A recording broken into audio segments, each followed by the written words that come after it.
Hi, I'm Chris Vavra. I'm the Web Content Manager for CFE Media and Technology, and I'm here live at the Omron Open here in Hoffman Estates, Illinois, and I've been talking with various thought leaders and experts from Omron Automation, and I'm here with Jason Mack, the Advanced Sensing Sales Manager for Omron. We're going to talk about some machine vision and what that means for the company as a whole. So thank you for joining me today. Of course, excited to chat. Yeah, so machine vision plays such a key role in manufacturing facilities. And I was wondering, how the changes in evolution in technology, have evolved, and how they've been able to keep up, or have they, with customer demand.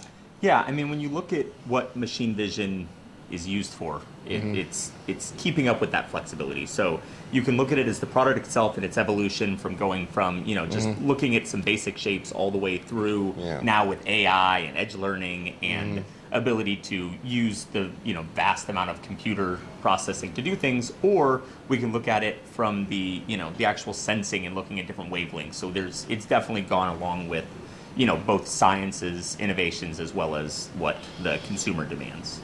Yeah, and in that realm as well, there's been some major changes to the supply chain, and that's adding new complexities and new wrinkles to not just machine vision, but manufacturing as a whole. But what impact are the supply chain changes having on machine vision specifically, do you think? Yep. So if you look at when we all got hit with the biggest supply chain issues, a lot of the electronics that we're looking for is where that got hit first. Those kind of chips, and so that made it very interesting both for the usage of cameras and for the manufacturing of just about anything. And so being able to be flexible and be able to take cameras and allow you to have the same size workforce do more. And that's what the whole machine vision world is about, is kind of just adding that second layer of help to the already existing workforce. Giving them the needed insights that they require to do their jobs better. Yep. Imagine trying to do work without eyes. I mean, this is just another set of eyes for people to know more and, gain that data.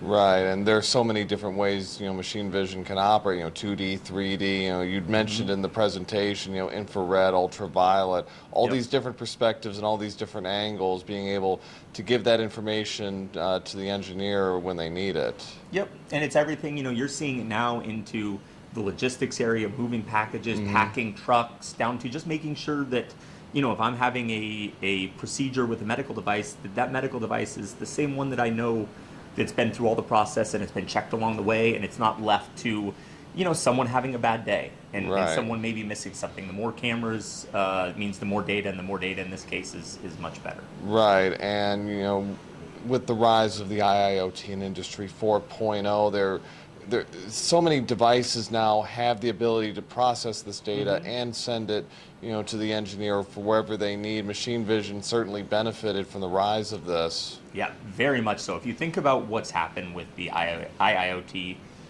push, is we're gathering more data, but that data is useless if we're not tying it to something. Right. And so that's where the capturing of auto ID, RFID information to tag parts, as well as visually identify parts in totes and manufacturing lines, allows all of that data that we pulled to then be electronically married to real world parts. So it really is kind of that backbone to the rest of the data that's collected. With all this data, it's got to go somewhere, the cloud or the edge or whatever, and there's just so much of it, and it can be hard, for engineers to really make hide or hair of it, because there's like what matters, what doesn't, at the end of the day, right?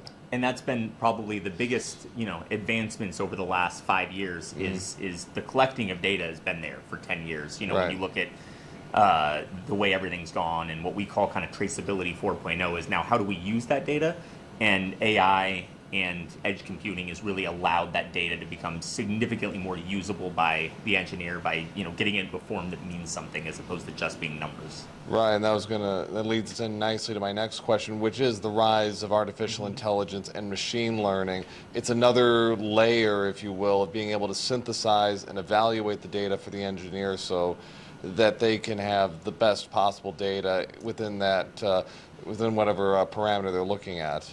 Yeah, and it's been really cool for us, being on all ends of the manufacturing spectrum, from offering, solutions around AI and edge learning, to just making cameras that we can then work with other people to develop their own solutions, their own wonderful. I mean, the amount of people that are creating with the open source information out there, the market is going to get a lot of really nice solutions that are going to play in a number of different methods just because of that. Yeah, and vision as a whole has really exploded with all this new technology. Like as you say, the eyes are everywhere. Yep. And what if there was like one application like the last 10 years where machine vision has really like enhanced that particular subset of engineering and manufacturing? What would you say it is?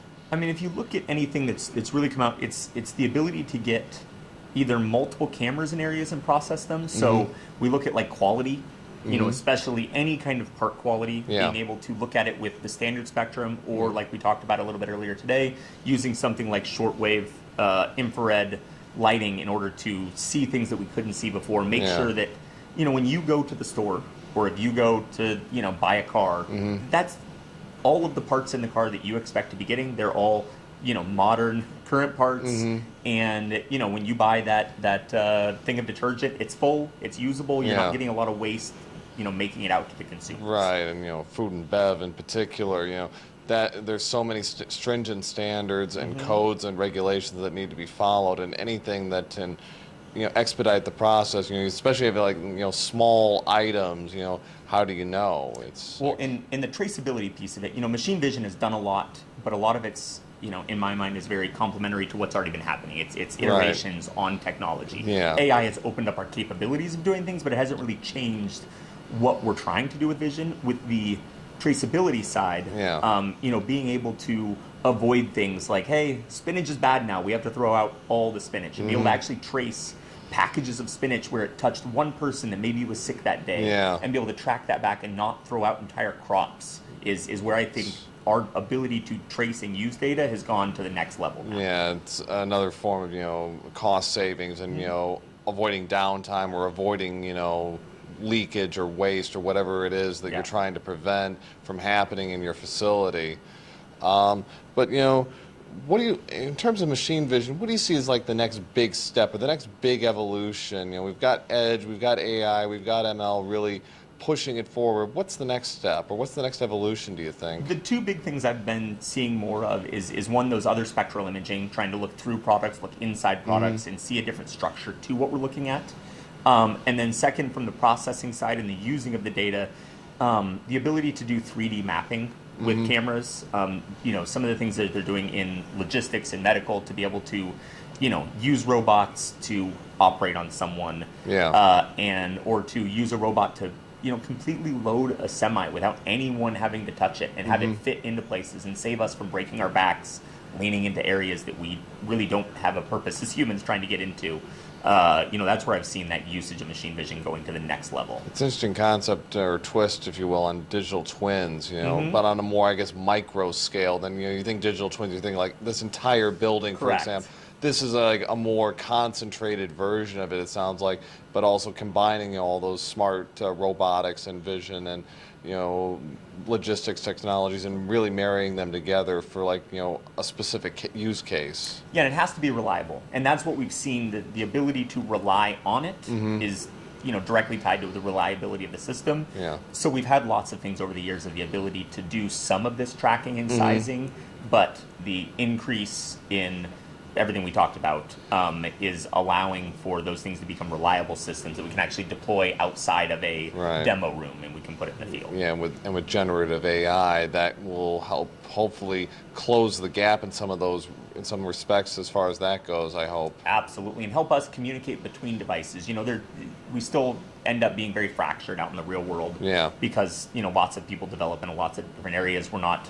Even with cell phones, you have your Apple and your Android. There's still a fraction, a fractured piece there. The more we have that generative AI to help us code, to help us create, we can marry those devices much easier. Yeah, and hopefully, within manufacturing, because, there are a lot of different, manufacturers, different distributors, different companies, but, and there have been more mergers in that respect, bringing like one common language, or at least getting closer to that common language or that common mindset. You know, hopefully that'll help with logistics and help make manufacturing more efficient. You know, and as well as, you know, having the eyes to see everything. And doable. I mean, we really get to a point now, you know, there are industries, I've worked heavily in my career in like the pharmaceutical and diagnostic industry. Yeah. And even if we wanted to go out there and hire brand new lab technicians, pay them anything they wanted, there's double the amount that are retiring as there are graduating. While the same amount of tests that you were doing before, now we have to do 10x that amount of tests. So there just isn't the ability to work how we need to work without finding, you know, the next evolution, you know, going from the horse-drawn carriage to the car. Like, we have to continue to make that evolution just to exist as humans. And it'll happen and regardless, but it'll be interesting to see if we can keep up with it. That's true, very much so, yeah. So, well, thank you very much, Jason. Of course. Appreciate it. Thank you for your insights on machine vision and many other topics, generative AI and robotics and logistics. So it's going to be fascinating to see what happens in the next few years with all this technology evolving and growing, I think. I'm super excited. I mean, it's a fun road ahead. All right. Yeah, so it should be a good one. And thanks for watching. If you enjoyed this video, you can find more like it on our YouTube channel, Control Eng TV. And we have other articles on machine vision, AI, machine learning, Industry 4.0, and much, much more on our website, www.controleng.com. And I'm Chris Vavra, Web Content Manager for CFE Media and Technology. Thank you for watching.